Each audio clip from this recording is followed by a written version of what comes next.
The Gulfstream Evan Rourke spent 6 weeks restoring sat gleaming under the hangar lights as he laid the invoice on the table. But the executives laughed and declared they had no intention of paying. They figured a struggling, single dad would stay quiet to protect his reputation. But Evan did not fight. He pulled his certification card from his pocket, laid it beside the keys, and walked out in silence. 10 minutes later, Vivian Ashcroft ordered the jet to take off. But every pilot who approached the jet stepped back, checked the logbook, and said the same thing. Without Evan's signature, nobody was flying. If you and I believe integrity is worth it, stick around to see how this truth takes flight. Rain was still hitting the tarmac at Black Ridge Executive Airfield when Evan pulled his truck past the security gate.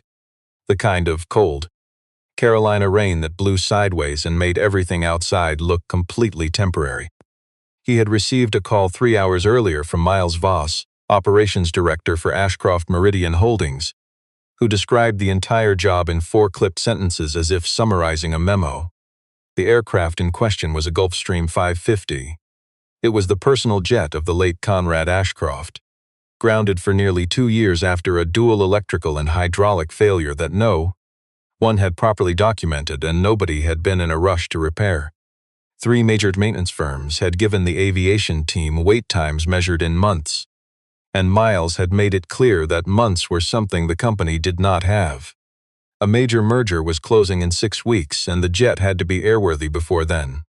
Evan asked 2 quick questions about the last service date and the condition of the lines, and then told them he would take a look before agreeing to anything. What he uncovered inside Hangar 7 made him freeze for a long moment, his flashlight cutting through the dark. This Gulfstream was not just grounded. Someone had worked on it badly, someone who understood only the basic layout of an aircraft, but not the actual science, abandoning the job halfway through. It looked like whoever started the job had been pulled away by something far more urgent. Entire wiring bundles had been ripped apart and left dangling. A critical hydraulic accumulator was replaced with a unit carrying no traceable part number. Worse, the maintenance logs were missing entire entries that should have covered the previous 30 months of flight. Evan had seen neglected aircraft before. He had seen planes pushed past their limits by owners who trusted luck more than safety, but this was different. This looked like someone had purposely made the work impossible to trace.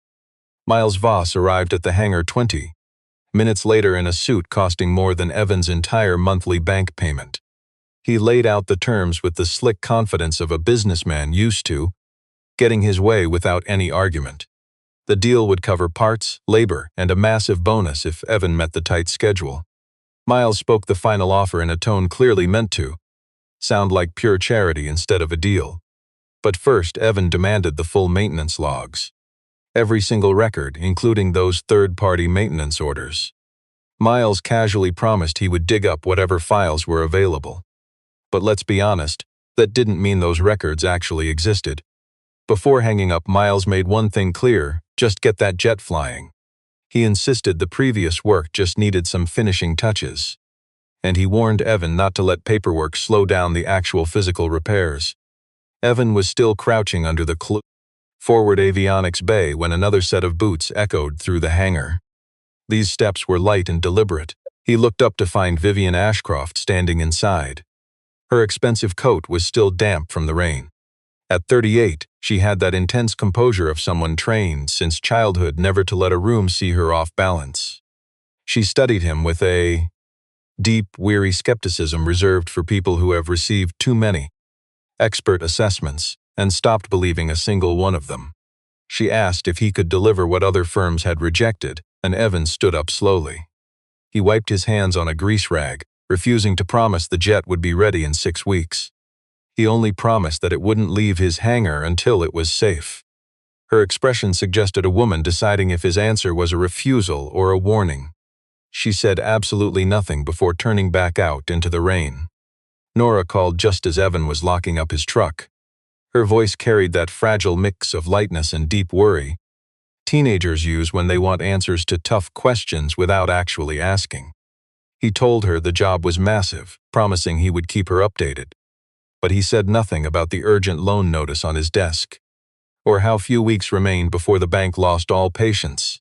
He drove away from Blackridge knowing this restoration was 3 times bigger than what Miles had claimed, and he absolutely needed every single dollar of that payment on time. Yet, none of that changed what he demanded before signing off on the jet. It was only when he pried off a panel beneath the main avionics rack that he found it. A strange component installed right where a totally different part belonged. It carried a bizarre serial number that didn't match any manufacturer's catalog on Earth. Worse, it was sitting in a position that directly controlled the aircraft's critical flight surfaces. Lena Brooks arrived the next morning with a heavy case packed with advanced diagnostic gear, wearing that specific grim look she gets when a job is far worse than advertised. But she showed up anyway. She had worked alongside Evan for 11 years, knowing his methods like a musician knows a tempo, and she had plenty of experience with avionics glitches to know that an unregistered part on a critical control line was no mistake. It was either gross negligence or something much worse. So they brought in 2 more certified, highly trusted technicians. Together, the 4 of them divided the jet and systematically tore through it from nose to tail. They cataloged every single issue and missing log entry, and every mismatched component that didn't align with the official files. Within the first week, Miles started holding up critical parts.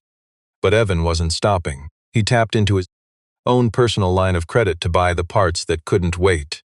Hydraulic seals, wiring harnesses, vital connectors. A new cabin pressurization controller this dying jet desperately needed. Every single time Evan submitted an inspection report exposing another hidden failure, Miles brushed it off with language that treated deadly safety hazards like minor everyday nuisances. Worse, the updates sent to Vivian were chopped down to brief, 1-paragraph summaries painting Evan as slow and over budget. On day 9, Vivian called the hangar, demanding to know why things were moving so slowly. Evan didn't flinch. He told her the plane's condition dictated his speed, not some imaginary deadline, adding that if she wanted the raw facts, he would gladly show her the real, unedited inspection reports. She showed up that afternoon and found him crammed under a wiring conduit, yanking a connector apart with his bare hands because the feel was off. Vivian stood there silently, watching him work for several tense minutes. Finally, he sat up and handed her the faulty connector. The internal pin was bent, invisible to the eye but absolutely lethal. It would have eventually triggered a sudden autopilot failure mid-flight. She didn't apologize for doubting him, but her demanding attitude instantly vanished. She realized something else too. Evan didn't care at all that she was the billionaire paying his bills. That was extremely rare in her world, and she wasn't sure how to feel about it. But how could she complain when he was the only one telling the truth? Meanwhile, Lena had been tracing that mysterious unregistered serial number since their second day on site. And on day 12 she hit pay dirt.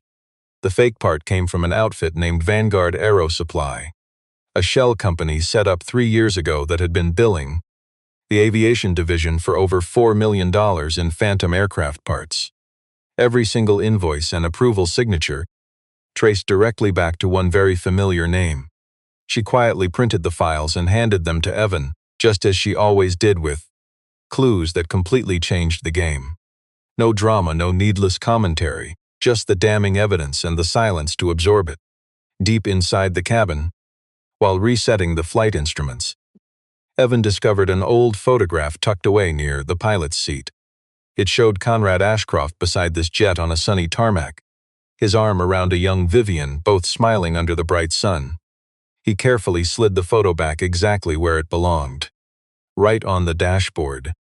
A vintage mechanical clock with a cracked face sat untouched, ignored by every lazy mechanic who had worked on the aircraft before him. But Evan took his time, gently cleaning it with a soft cloth, before moving to the very next task on his checklist. Then Lena spoke up, her voice dropping as she revealed that the bootleg part controlled their rudder and flight direction. If that part failed, she warned, would completely strip a pilot of control at any altitude. The next morning, Evan formally requested a brand new flight control assembly, and Miles shot it down before noon. Their tight schedule did not allow for a full replacement. Miles explained in a note sent through Vivian's assistant. Besides, the part was already cleared by a certified engineer with paperwork on file. But Evan pulled that name and dug into the official records, only to find the engineer left the company 14 months before that sign-off date. Now you and I can see someone forged his name after he left. Evan snapped a photo of the forgery and logged it privately. He kept working, knowing those who fake records do not stop when suspected. They accelerate. 3 days later, he discovered that his contract addendum had been altered. The delivery date, once just a target, was now a binding deadline, and the penalty clause attached to it would now allow Ashcroft Meridian to withhold all final payment if he missed that date. Evan had not signed any revision. He grabbed his email copy of the original and saved both files. Vivian showed up at 9 o'clock that evening, running on 4 hours of sleep, and carrying the tense weight of someone told 2 contradictory stories about the same mess. And she still did not know which to believe. Miles claimed Evan was threatening to hold the jet hostage unless they paid him extra, and that the delays were deliberate leverage, and that the company should sue him if he did not comply by Friday. She laid it all out directly, standing in the quiet hangar with the massive jet sitting silently between them. Evan listened in silence, then reached deep into his work bag. He pulled out a single bolt and set it on the toolbox. He told her to compare it to the part number on the latest Vanguard Aero Supply invoice for that specific assembly. The bolt belonged to the jet's critical directional control linkage. And when Vivian pulled up the invoice to check the specifications, the exact specifications did not match the metal in her hand. For a long moment she said nothing. And Evan didn't press, because you and I know the difference between someone facing a harsh reality and someone just looking for an excuse to ignore it. Miles burst into the hangar within 15 minutes, meaning someone had tipped him off. He quickly assured Vivian that minor part swaps were standard industry practice, and that the parts were functionally identical. He claimed Evan was blowing things out of proportion to invent a fake safety crisis. He spoke with the absolute ease of a man who had lied like this 100 times before. Then he glared at Evan and muttered, speaking too softly for Vivian to catch a single word. A single father with a bank foreclosure notice on his home had absolutely zero leverage for a legal war against a company with 40 lawyers. Evan simply nodded, kept working, and that night quietly copied every single file and photograph and digital record he'd compiled onto 3 separate drives in 3 hidden locations. Vivian returned alone at 11:30 carrying 2 cups of coffee. They sat together on the metal maintenance steps, completely avoiding the topic of the jet. She softly asked about his daughter. He replied that she was ready for a fresh start. Then he asked how long her dad had owned the aircraft. She said since before she could remember, her voice trembling with an emotion she didn't try to hide. By morning, every Vanguard Aero Supply record was wiped clean from their main server. This sudden purge proved exactly what Evan and Lena already suspected. But because Lena saw this coming, she had already copied those vital files onto an encrypted drive tucked safely inside her jacket pocket. The next day, she spread the printouts across a folding table, cross-referencing every serial number, invoice date, and maintenance record, with the quiet patience of someone who knows that evidence only matters if the chain is unbroken. While she worked, Evan hunted down a certified flight control assembly from a retired jet at a salvage yard in Tennessee, verifying its paper trail from the original factory all the way to its last recorded inspection, and wired a personal deposit. Since Miles refused to approve any cost over $1,000 without a 48-hour delay, the final 2 weeks of the restoration didn't look very dramatic to onlookers. Just relentless calibrations, system testing, and ground power checks, slowly proving that every single repaired part communicated perfectly with the rest. But every moment carried deep focus. Everyone in that hangar knew someone had dangerously cut corners on this very plane, and the blame wouldn't fall on the crook who did it. The morning those massive engines finally roared back to life, the deep vibration shook the hangar floor and rattled the metal walls. Even the veteran mechanics stopped what they were doing just to listen. Lena let out a single quiet breath of relief, then grabbed her clipboard to resume working. Vivian arrived unannounced while the auxiliary power unit was still running. She lingered at the hangar door, hesitant to step inside, as if she needed a moment to brace herself. But when she finally walked up and gently touched the side of the fuselage, Evan knew what that meant, and he didn't dare interrupt.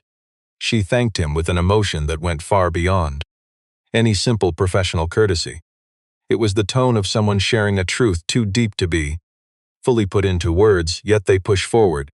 Miles was already walking away before Evan could even finish explaining the inspection was incomplete, that a final system check was still needed, along with crucial paperwork proving the safety of every flight component. Independent confirmation was required before any flight approval. Miles stepped forward with an official delivery schedule, claiming the corporate merger timeline was set in stone. He insisted the aircraft had to be cleared for flight by morning. Evan insisted that his inspection timeline was also fixed, and it was dictated by safe operation rather than some rushed corporate business transaction. That night, entirely behind Evan's back, Miles ordered a technician to stash a box of old scrapped parts inside the hangar storage room, planting them where they could easily be framed as unauthorized parts that Evan had supposedly sourced himself. The technician obeyed blindly without asking a single question, a culture of silence Miles had spent years cultivating. The next morning, Evan handed in his final invoice. $240,000 for his labor, certified parts, and personal expenses, plus the completion bonus promised in his original contract. Instead, Miles called a meeting with his lawyers before lunch. Once it wrapped up, Evan was informed that Ashcroft Meridian was withholding his payment pending an investigation into alleged violations. Specifically, the missed deadline he never agreed to and the planted parts he never bought. Miles delivered the bad news himself. Standing in the hangar doorway, he had the smug composure of a man whose trap had already sprung. He flatly told Evan they were not going to pay him. Instead, he offered a tiny bribe under the table if Evan would just sign the safety certificate. Evan simply tossed the hangar key onto the workbench, but he kept the safety card. He told Miles they owned the jet, but absolutely nobody in that building had the power to sign it off as safe. The next morning broke freezing cold and clear, and Vivian rolled up to Blackridge in a town car, demanding they be wheels up by 9 a.m. Miles had already lied to her, saying Evan abandoned the project after trying to extort extra cash, and that the jet was fully completed, promising that another technician would sign off on the safety paperwork within the hour. She walked into the private terminal, believing everything was completely under control, that the delay had cost them nothing more than a minor contract dispute, and that the minor annoyance was now over. She had no idea that Captain Grant Hale had been waiting in the hangar since 7:30. Grant was 55 years old, having flown Conrad Ashcroft across 6 continents. He possessed the heavy professional gravity of a pilot who had spent 3 decades understanding that physics never negotiates with a pilot just to save a schedule. He had opened the maintenance log and read Evan's technical notes, and immediately noticed there was no final safety certification. He shut the book and set it down with the absolute finality of someone whose mind was made up and wouldn't be changed by corporate sweet talk. When Miles promised the paperwork would be signed by afternoon and told him to start pre-flight, Grant said he would start his pre-flight when the safety certificate was signed, noting that those 2 events were not interchangeable. Miles immediately called the backup first officer.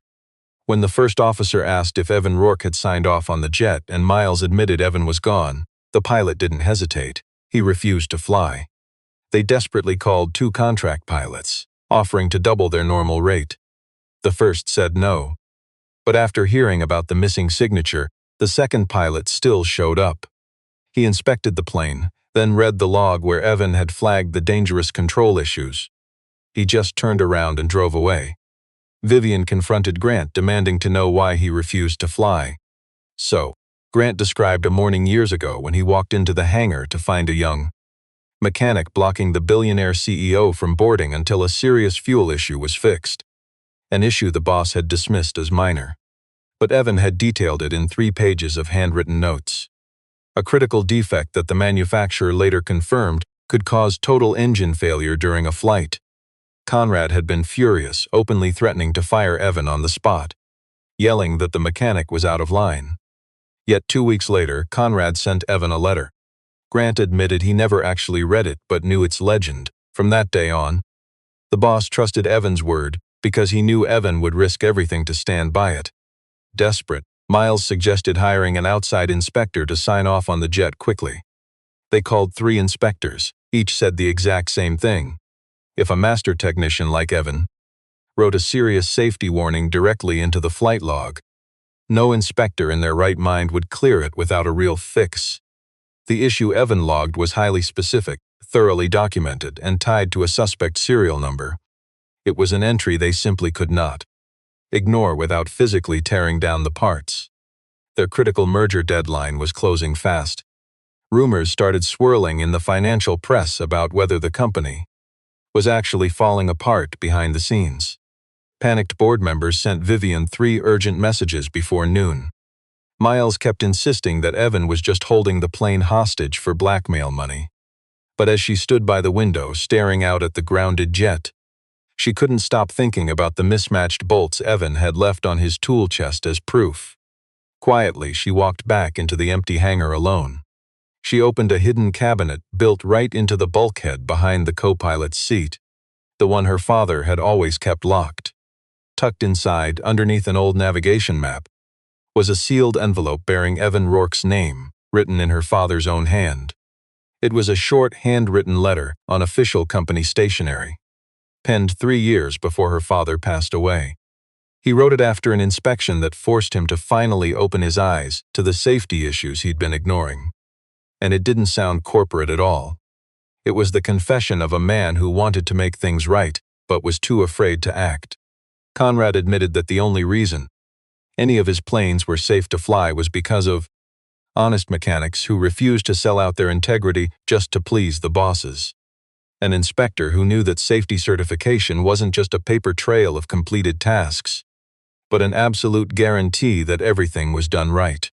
Conrad wrote that these honest mechanics were inconvenient, expensive, and absolutely vital, and any company that forced them to compromise was already heading for a complete collapse, even if nobody had realized it yet. Inside the cabinet sat a small voice recorder. The moment Vivian pressed play, she heard her father's voice. It was so hauntingly clear it felt both wrong and right, too close and far too real, bringing his presence back into the room after 18 long months.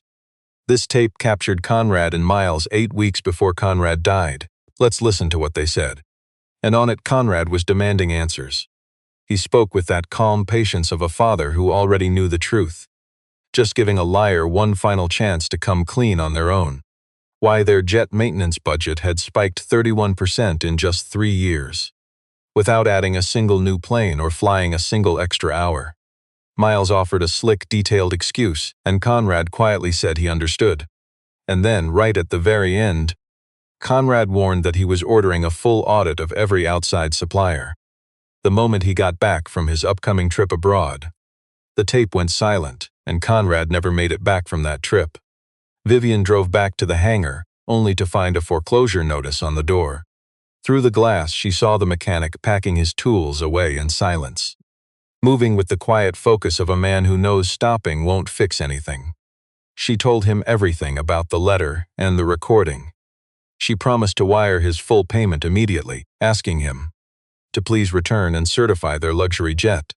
The mechanic set down his wrench, reminding her that his signature covered the entire aircraft, including every single part put in before he arrived.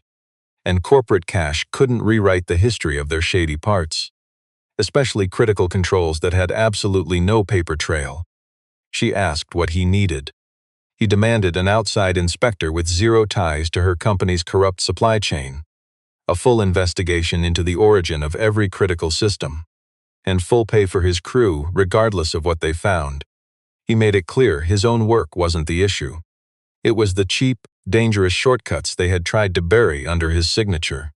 He threw the evidence across the table, forged serial numbers, the fake invoices and the forged engineer sign-offs, server logs proving they deleted data alongside the real and altered contracts. She spent 20 minutes reading the files while he quietly kept packing. Vivian admitted that she had signed the order freezing his pay. He told her he already knew. She waited for him to lash out, but he didn't give her the satisfaction.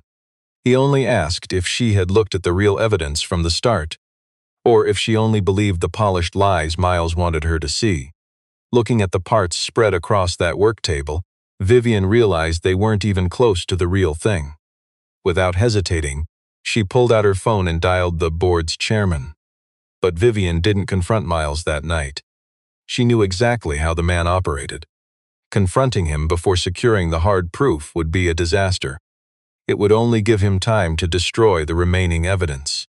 So she only told the chairman she was starting an audit and needed 48 hours. But Miles had spies in the boardroom.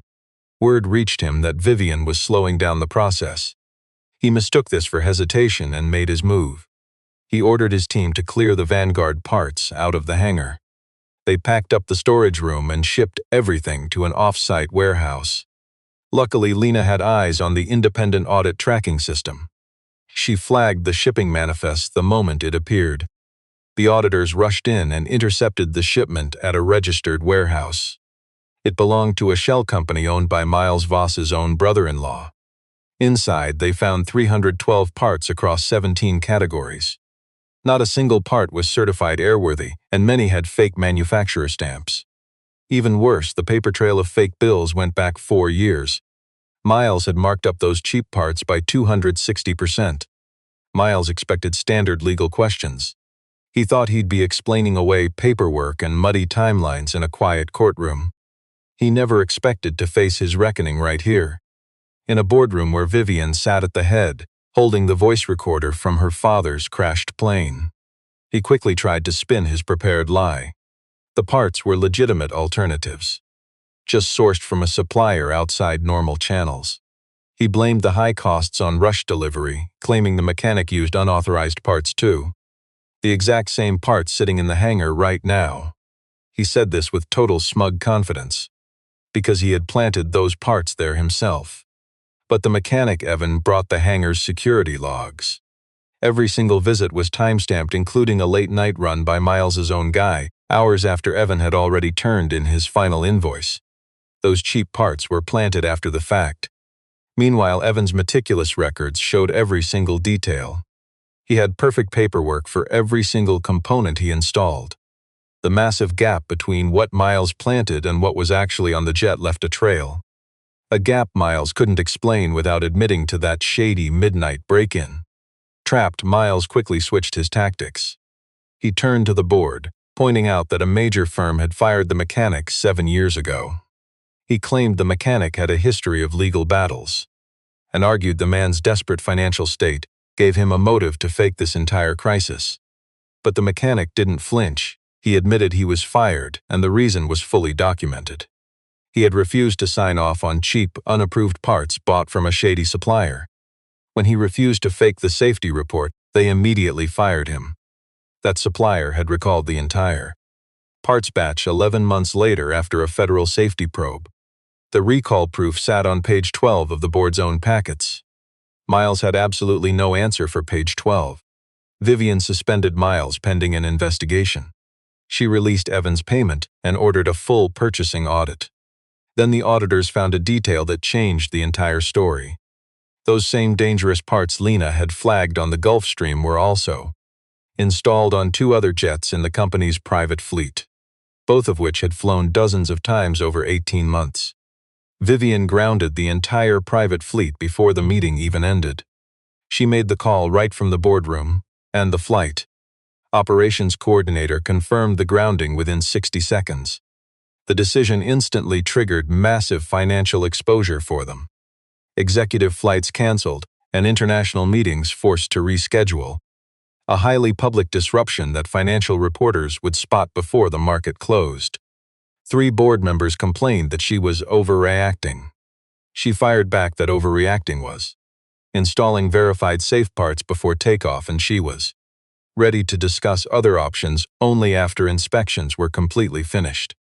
Miles sent in his resignation that evening, leaving a voicemail full of corporate talk about their best interests, hinting that a quiet exit would benefit both sides, that resigning was far better than facing an investigation. hoping certain ugly truths would stay buried if handled as a staffing issue. Vivian forwarded that voicemail straight to outside lawyers, instructing them to coordinate with federal aviation investigators. Evan and Lena spent 2 long days going through the other 2 jets with the same absolute care they brought to the Gulfstream. They found those same dangerous parts inside the control systems of both. The same Vanguard origin with absolutely no safe certification. The same pattern of installation during maintenance windows that were never properly documented. Neither jet had failed yet, likely because they were flown much less often. But Evan's inspection notes were chillingly clear about what a mid-air failure would look like at cruising altitude and why no pilot would ever get enough warning before it was too late. Some board members claimed Evan was just using this crisis to extort a rich contract, that his refusal to sign off until every part was checked was pure leverage, not safety duty. Evan calmly asked the board to accept his resignation effective. Once he handed all his evidence to the independent auditors, the room fell completely silent. They never expected him to walk away from their money. He made it clear his only interest was keeping people alive. The pilots flying those other 2 jets and every passenger on board. The innocent passengers they carried had no say in the decisions risking their lives. And they deserved the exact same safety checks before anyone signed off on that flight. Vivian finally authorized the full payment of $240,000, plus late interest, and every single penny Evan's crew spent out of pocket. She signed the official papers right in front of the auditors and the board without even asking Evan for any kind of confidentiality agreement, knowing the stubborn mechanic would have flatly refused to sign anyway. Meanwhile, the massive merger Miles had desperately tried to protect completely collapsed. When the buyers discovered the entire fleet was grounded, Vivian had already decided that a deal built on a hidden safety risk was simply a transaction she would never complete. As Evan performed his final inspection on the grounded Gulfstream's controls, he spotted a deep, unmistakable wear groove inside the linkage housing. It was the textbook mark of a cheap, wrong part slowly failing under pressure. If the corporate jet had taken off when Vivian first ordered it to, the steering system would have likely failed in mid-air, somewhere high over Virginia with absolutely nowhere to make an emergency landing. They photographed and measured the damage, adding it directly to the official report. But that groove proved exactly what Evan had suspected since the very first night he examined the jet's messy maintenance logs. Someone had chosen speed over proper verification, and the thin line between their schedule and total catastrophe was closer than any executive realized.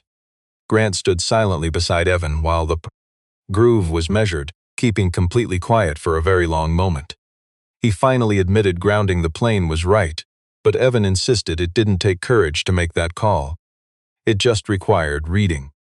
Grant dryly replied that he'd met plenty of executives who couldn't manage to do either. Vivian went and apologized to each member of Evan's crew face to face. She didn't use carefully crafted legal phrases or the usual rehearsed corporate public relations nonsense. She admitted she'd been fed a distorted story designed to serve a hidden corporate agenda, and she'd blindly signed off on it without asking the tough questions. Now she promised to change the system so that honest workers could speak up without the fear of being fired. Lena accepted her apology with a blunt, quiet nod that offered no easy way out. The other mechanics accepted it too, going right back to the hangar to finish the real work. Evan told Vivian her biggest mistake wasn't just trusting a dishonest corporate manager. It was creating a toxic culture where that manager could operate freely for years, without a single mechanic feeling safe enough to blow the whistle on the danger. When she asked how to fix it, he warned that paperwork wouldn't do it. True change required real action over time from the CEO at the top, so she offered him the job to lead their entire safety division. But Evan quietly refused to join their corporate ladder. He stayed outside her corporate web because his freedom was where his value lay. That exact independence was a lesson she had only just begun to understand. And she knew that dragging him into her corporate hierarchy would undo everything. He agreed to a strictly independent role, an inspector for Rourke Airworks, reporting straight to the board with no managers in his way. The contract was drafted and signed by the following week. The bank was paid in full, finally releasing the lien on his property. Evan settled the secret loan that Lena had quietly extended to keep his business afloat during the final weeks of the job. It was a silent lifeline, one you and I would only find by digging through the books. Lena brushed it off as just a simple business decision. Evan knew it was personal. She eventually dropped it, and they left it at that. The new parts arrived fully certified and traceable. Every single document was reviewed personally by Evan before they were installed. When the work was done and the final inspections were completely wrapped up, he stood alone in the cockpit, quietly staring at the instrument panel. His eyes fell on the clean glass of the clock above the radio stack, and with a steady hand, he signed the airworthiness certificate. Not because Vivian Ashcroft owned the massive jet. Not because his money had cleared, and not because of some corporate deadline. He did it because the plane was safe, and that was the single condition under which his signature had ever meant anything. Grant climbed aboard first and slid into the captain's seat without saying a word, beginning his pre-flight checks with steady focus, the calm composure of a seasoned pilot who knows exactly what he can trust. The pilots who flatly refused to fly just weeks before suddenly showed up at the hangar and got straight to work.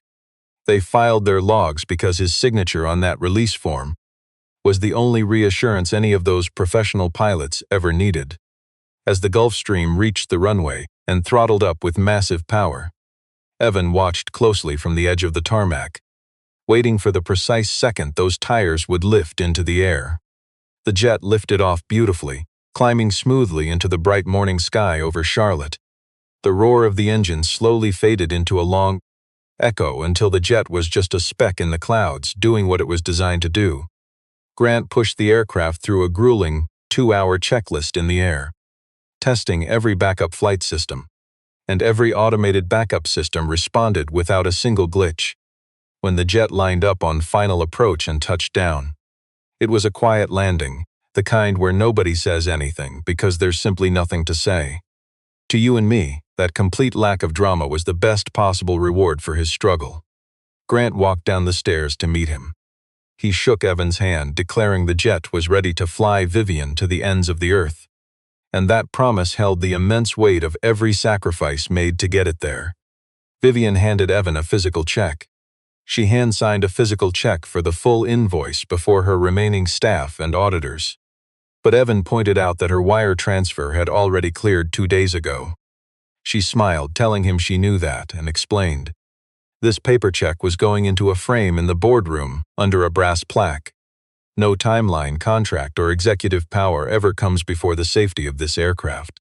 Over the next few months, Rourke's repair shop grew quietly. He hired another mechanic and installed a massive diagnostic suite.